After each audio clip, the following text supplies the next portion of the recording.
19h45, la barrière Info Soir. Monsieur, dames, bonsoir et bienvenue à cette nouvelle session d'information du jeudi 26 septembre 2024. Le centre culturel Jean Rouch est rebaptisé par les autorités du Niger Mustapha Alassane. Cette décision n'a pas laissé indifférent Haruna Nyandou, critique du cinéma qui a côtoyé Jean Rouch et Mustapha, que je vous propose de suivre en extrait avant de retrouver l'intégralité à la fin de cette édition. C'est effectivement le Niger qui a rendu à Jean Rouch, qui a exprimé à Jean Rouch sa reconnaissance. La deuxième, c'est que ça procède aussi des relations qu'on avait avec peut-être son pays, pourquoi pas. Donc, quand certains s'enflamment pour dire que, pour parler d'ingratitude ou autre, c'est faux. La vie, la culture, tout ce que nous faisons, c'est une course de relais. Celui-là court, il vient, il donne le relais à un autre qui continue. Et c'est comme ça. Nous avons, le Niger a rendu un hommage mérité à Jean Rouch, qui est, on peut dire, le père du cinéma nigérien, qui a pratiqué, qui a, disons, participé à toutes les rencontres du cinéma africain ou même international au nom du Niger. Et vraiment, il a également été témoin de la création de la première association de cinéastes nigériens en 1969, reconnue officiellement en 1970. Donc, on ne peut pas dire que le Niger n'a pas rendu un vibrant hommage à Jean Rouch. Donc, ça c'est le premier point. Le deuxième point, sur le plan de la communication, je ne souscris pas tellement à, disons, au bruit que les réseaux sociaux ont voulu organiser. Il n'y a pas de débat. Le Niger est souverain. Le Niger a construit son centre culturel. Les autorités nigériennes ont l'autorité, justement, le pouvoir de baptiser ce centre-là du nom de qui ils veulent. Ce n'est pas la première fois qu'on a vu ça au Niger ou ailleurs. Donc, il faut que les gens soient patients, qu'ils acceptent que la vie est un relais. Clôture hier à Niamey du 4e congrès de la Société nigérienne de chirurgie orthopédique et traumatologie. Cette activité s'est achevée sur une note de satisfaction générale, n'est-ce pas, Nafissatou Yahya et Halidou Brema? Organisée par la Société nigérienne de chirurgie orthopédique et traumatologique SONICO, la deuxième journée de ce 4e congrès a marqué la présentation de la première promotion d'orthopédistes traumatologues formés au Niger. Occasion pour le représentant des récipiendaires de témoigner toute leur reconnaissance à ceux qui ont contribué à la bonne marche de leur formation. Il y a derrière cette réussite un vrai parcours de combattant, puisqu'il s'agit d'une formation qui a duré 5 ans, bien que l'objectif soit atteint. Mais derrière une formation, il y a toujours des formateurs. Comme disait le chirurgien traumatologue et orthopédiste français, Dr Bertrand Boyer, la chirurgie est l'art d'apprendre par compagnonnage. Autrement dit, ce métier, l'apprentissage de ce métier se fait en compagnie d'un maître. Et nous avons eu la chance d'être accompagnés pendant cette formation. Pas seulement un maître, mais par des maîtres. Pour ça, nous leur exprimons toute notre reconnaissance. Le doyen de la faculté de sciences et de la santé et le président de la SONICO, c'est le lieu de féliciter et donner des sages conseils à ces nouveaux médecins orthopédistes. Ainsi, je m'adresse à vous personnellement en vous disant ceci. Le but des soins médicaux et chirurgicaux est de rétablir l'harmonie troublée par les maladies ou les traumatismes pour que la personne interagisse à nouveau avec son environnement dans les meilleures conditions. L'art du médecin est de répondre avec justesse à la demande de justice du patient avec l'obligation de respecter sa dignité. La perception du grand public, selon laquelle la chirurgie peut tout réparer, est parfois juste, puisque les technologies chirurgicales innovantes associées à une interface d'apprentissage automatique permettent de mieux contrôler les résultats escomptés. Abondant dans le même sens, le représentant du ministre de la Santé s'est exprimé en ces termes. Il est intéressant pour moi de m'adresser aux jeunes chirurgiens traumato-orthopédistes en ces termes, que c'est maintenant que le véritable travail commence. Soyez habités en tout lieu et en tout temps par les vertus d'humilité et de curiosité professionnelle. Armés de ces atouts, vous allez chaque jour qui passe encore pousser les limites de vos savoirs et compétences. Écoutez et toujours écoutez vos patients, car le médecin est celui qui écoute et qui entend. Vous devez avoir de l'empathie. C'est l'empathie qui vous amènera à ouvrir vos bras. C'est l'empathie qui vous amènera à ouvrir vos bras aux patients. Des patients qui sont en quête de santé et parfois en quête de réconfort. Composé de 9 7 Nigériens, cette première promotion de chirurgiens orthopédistes formés au Niger vient s'ajouter à la liste des médecins chirurgiens du Niger. Pendant ces grandes vacances, beaucoup de mariages sont célébrés. Pour ce reportage, nous allons nous intéresser aux dépenses liées à ces mariages. Des dépenses qui, des fois, dépassent le seuil de la raison. C'est un reportage de Ariata Salah. En cette période de grandes vacances, les mariages et autres cérémonies sont en vogue avec leur lot de dépenses qui dépassent l'entendement. En effet, ces dépenses ostentatoires sont liées aux uniformes, 3 à 4 au cours d'une journée lors d'une cérémonie. Cet état de fait, bien que dénoncé par les familles, continue malgré le manque de moyens de la plupart des Nigériens. Dans la recherche de solutions à ce problème, le ministère de la Population avec la société civile ont élaboré un document qui sera transmis au Conseil des ministres. Nous voulons que le gouvernement, que les autorités pensent à ne pas tarder sur cette situation et que nous voulons vraiment qu'une loi soit adoptée pour pouvoir amener les gens à se conformer. Parce que tant qu'il n'y a pas de loi, tant qu'il n'y a pas de disposition légale par rapport aux dépenses ostentatoires, les gens ne vont pas se conformer et les gens ne vont jamais abandonner.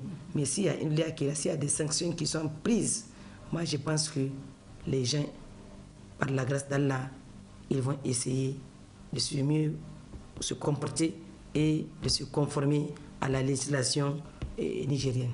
Mais avant l'adoption d'une loi interdisant ces dépenses dans les cérémonies, la coordination des ONG et associations féminines demande l'engagement des femmes à éviter ces dépenses inutiles.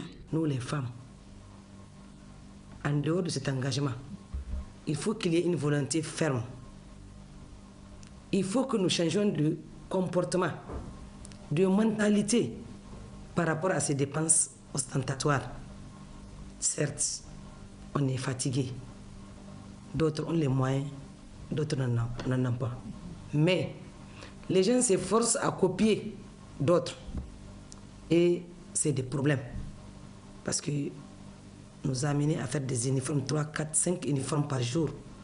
Moi, je pense que c'est vraiment ostentatoire, comme on le dit. Il faut que ça cesse. C'est à nous de le faire. C'est à nous de se battre. Des stratégies sont en train d'être mises en place par la Congafen pour plutôt amener les femmes à consommer nigérien à travers l'habillement traditionnel, ce qui permettrait sans nul doute de tourner la page des uniformes au Niger. Voilà, place à présent la partie magazine consacrée à l'interview que nous a accordé le critique du cinéma Aruna Nyandou sur le centre culturel Jarouche baptisé Mustapha Alassane. Très bonne réception. Dans la vie de chaque nation, les autorités ont le pouvoir de prendre la décision qui leur sied, en fonction, bien entendu, de la nécessité du moment, de l'attente de la population et de ce qu'il faut pour l'avenir ou le devenir du pays. Jean Rouch est venu ici au Niger en 1941 en tant qu'ingénieur de pont et chaussée. Et il a été accueilli par le Niger, il a travaillé au Niger avec un certain nombre de gens. Puis il est passé à l'anthropologie et le cinéma l'a intéressé au moment de ses déplacements. Et il a préféré donc entrer au cinéma et c'est au cours d'une mission ou de plusieurs missions en Côte d'Ivoire à Abidjan qu'il a rencontré des Nigériens et avec lesquels ils ont travaillé, ils ont réalisé un film Moi et Noir. Alors, d'abord, personnellement, je salue la nomination de Mustapha Alassane parce que c'est quelqu'un qui a beaucoup travaillé pour la culture nigérienne. Qu'importe disons, les thèmes ou les... Bon, je dirais simplement qu'il nous a beaucoup aidé à découvrir des pans de la culture nigérienne. Dans son film FVVA, il a exposé toutes les ambitions d'un jeune qui voulait faire plus qu'il n'en fallait, et malheureusement il s'est retrouvé en prison. Parlant de Jean Rouch, je dirais que Jean Rouch, effectivement, a aidé ce pays d'abord à découvrir davantage la culture nigérienne, certaines connaissances ésotériques dans son film La chasse au lion à l'arc, la bataille sur le fleuve Niger, un certain nombre de films dans lesquels il a montré la richesse et la diversité de la culture nigérienne. Et pour cela, le Niger, très reconnaissant, a décidé de mettre son nom au centre culturel, une institution très importante pour qui est dans la culture ou même dans les autres disciplines. Le Niger a décidé d'exprimer sa reconnaissance à Jean Rouch. Et il l'a fait d'abord en l'accueillant ici, je vous l'ai dit, en 1941 jusqu'en 2023-24. C'est effectivement le Niger qui a rendu à Jean Rouch, qui a exprimé à Jean Rouch sa reconnaissance. La deuxième, c'est que ça procède aussi des relations qu'on avait avec peut-être son pays, pourquoi pas. Donc, quand certains s'enflamment pour dire que, pour parler d'ingratitude ou autre, c'est faux. La vie, la culture, tout ce que nous faisons, c'est une course de relais. Celui-là court, il vient, il donne le relais à un autre qui continue. Et c'est comme ça.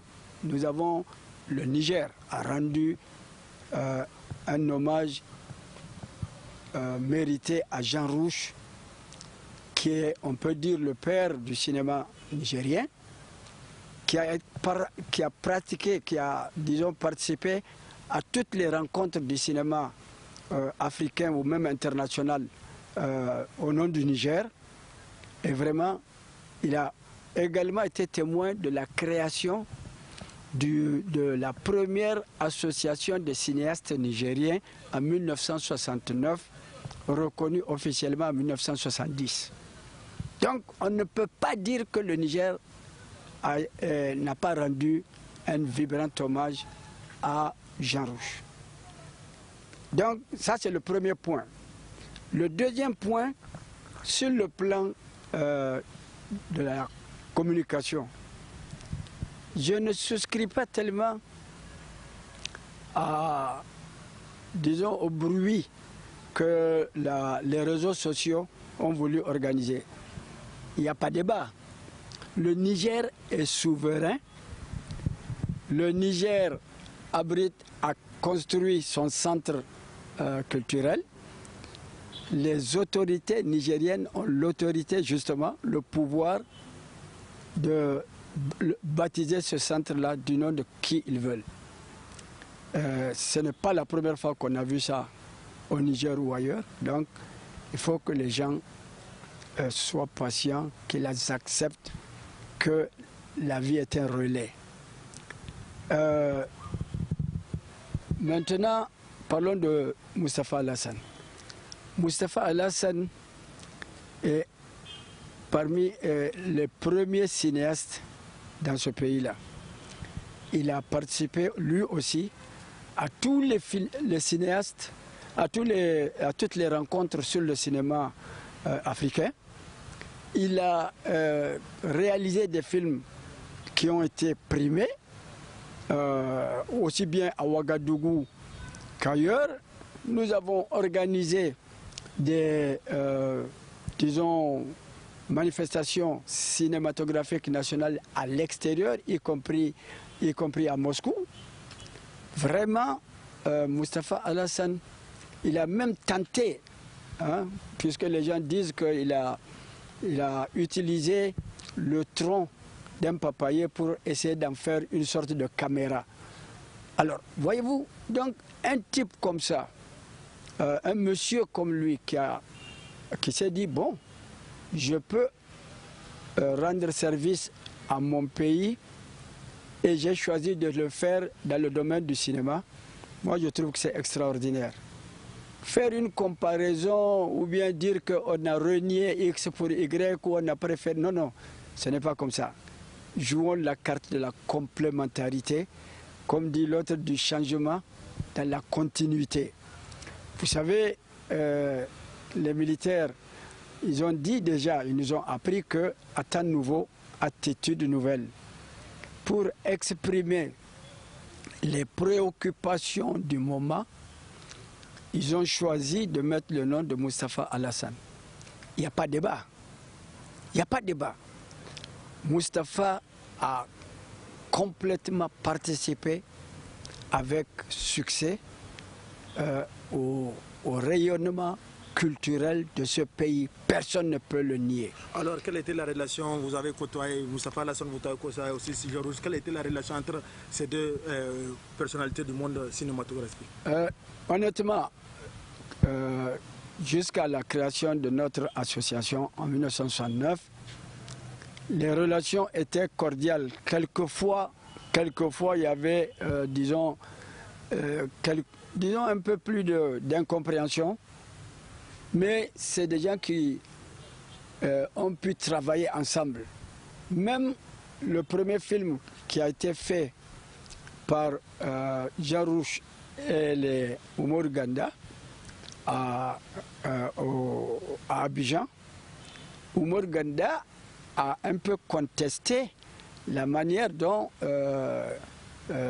Jean Rouch a réalisé ce film. Et il voulait le reprendre. Donc, quand vous avez des intelligences qui travaillent ensemble, ce n'est pas toujours que l'entente est parfaite. Il peut survenir de temps en temps des incompréhensions ou des choix. Mais pour autant, ça n'a pas arrêté leur travail. Pour autant, ça n'a pas retiré leur qualification. Pour autant, ça n'a pas, disons, empêché que les deux participent au rayonnement culturel de ce pays. Vous savez, comme dit un dramaturge anglais, le monde entier est un théâtre. Et tous, tant que nous ne sommes que des acteurs. Tandis que les uns entrent, les autres en sortent. Jean Rouch est venu, il a fait son travail, il a fait ce qu'il a pu. La nation lui a exprimé sa reconnaissance à sa manière.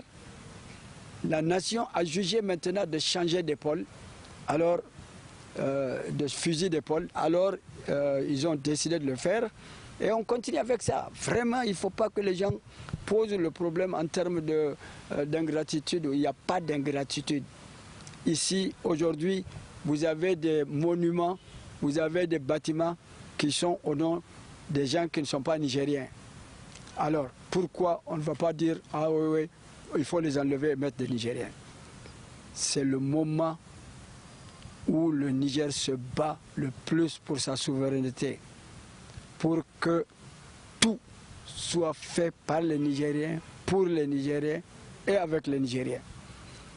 Le Conseil des ministres et le Conseil national pour la sauvegarde de la patrie ont décidé de mettre le nom de Moustapha Alassane. Moi, critique de cinéma, je juge que c'est vraiment une proposition, une décision bien méritée. Que Moustapha dorme en paix. Je pense que la nation reconnaissante lui a rendu service.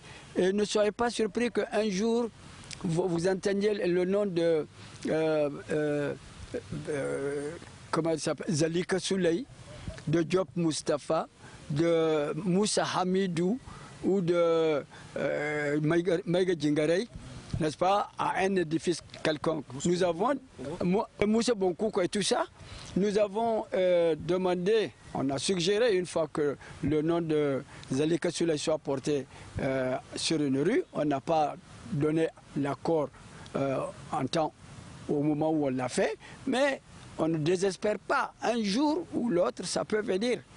Donc, prenons ça avec sérénité, prenons ça dans le sens d'une dynamique qui veut que le Niger soit Niger. Nous ne refusons à personne de venir travailler avec nous. Nous les accueillons correctement et dans les textes de l'association, la première association des cinéastes nigériens, on a dit que nous, les cinéastes nigériens, accueillent tous les cinéastes ou de passage ou de résidence s'ils ne sont pas nigériens au Niger. Alors à travers cette décision, ne pensez-vous pas que l'État est en train de reconnaître les valeurs des cinéastes qui sont... Très bien. Justement, nous attendons cela et c'est venu à point nommé. Il faut que l'État continue à reconnaître le mérite de ses enfants. Et vous voyez derrière moi, c'est la statue de Oumar Ganda. C'est excellent. Nous avons célébré ça. Et chaque fois on dit Centre culturel Oumar Ganda, ça fait plaisir. On sait qu'il n'a pas travaillé inutilement pour son pays. Et donc, continuons dans la même dynamique.